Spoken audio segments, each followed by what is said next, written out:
Department of Agriculture ginapadoble halong ang pareho nga konsumidor kag hog racers sa pagsulod sang African Swine Fever sa Visayas. Hinigin tutukan ni Daryl Marie Sarmiento live.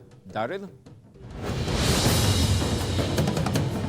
Said ginakabalakan sa karon sang Department of Agriculture Region 6 kag sang hog racers nga maapektuhan sang African Swine Fever ang masobra 20 bilyones pesos nga swine industry sa riyon sa is.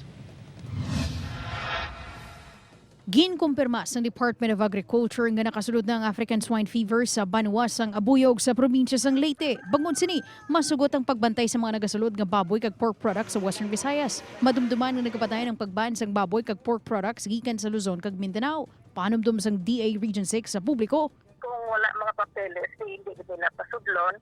At the same time, we enjoined all the populace of Western Visayas nga kung pwede, course yung previous namon nga pakiusap nga kung pwede hindi magkuan sa online with regards to pork and pork products kaya wala nakabalo kundi na sila gahalalin. Pahayag pa ni Ricoter kung mahimo hindi pagbahugan sang damog gikan sa kitchen waste ang mga ginasagod nga baboy. Buta nga ginapabura naman ni James suno sa iya. Sa 30 katuig sini nga pagsagod sang baboy, mas maayo ang epekto sang feed sa sapat. Kay daw ay makami bahog iba nga barahog di luwas lang sa feed sabi.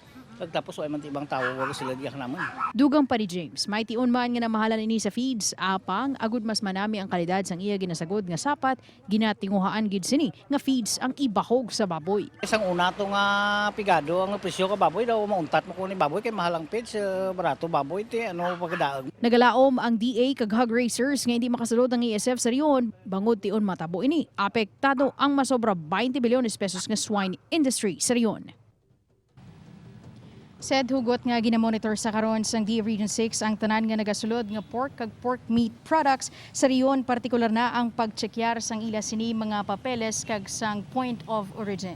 Said Daryl, niya plano brown sa mga lokal nga panguluhan para mabantayan kag mapunggan ang pagsulod sa mga posible may ASF nga mga pork products. Said sa digman sa impormasyon gikan sa Department of Agriculture Region 6 ang tagsa ka mga local government units sa kag mga probinsya sa riyon sa is ang nagpagawa na sang ila sinitag sa tagsa ka executive order angod sa pagban sang pork kag pork meat products gikan sa mga lugar nga apektado sang ASF. Said Ano ba lang posible nga mga malaking epekto in kaso ang tao makakonsume sining baboy nga may ASF? So far said, as of this time, wala pa man sang impormasyon nga may aragid sang direkta nga epekto sa tawo ang ASF apang kun sa mga kasapatan, partikular na sa baboy, nagabatsyag inisang trangkaso and eventually sini mapatay ang baboy. Amo ina nga ginapalikaw gid anay nga magbahog sang kitchen waste sa mga kasapatan, partikular na sa baboy, said.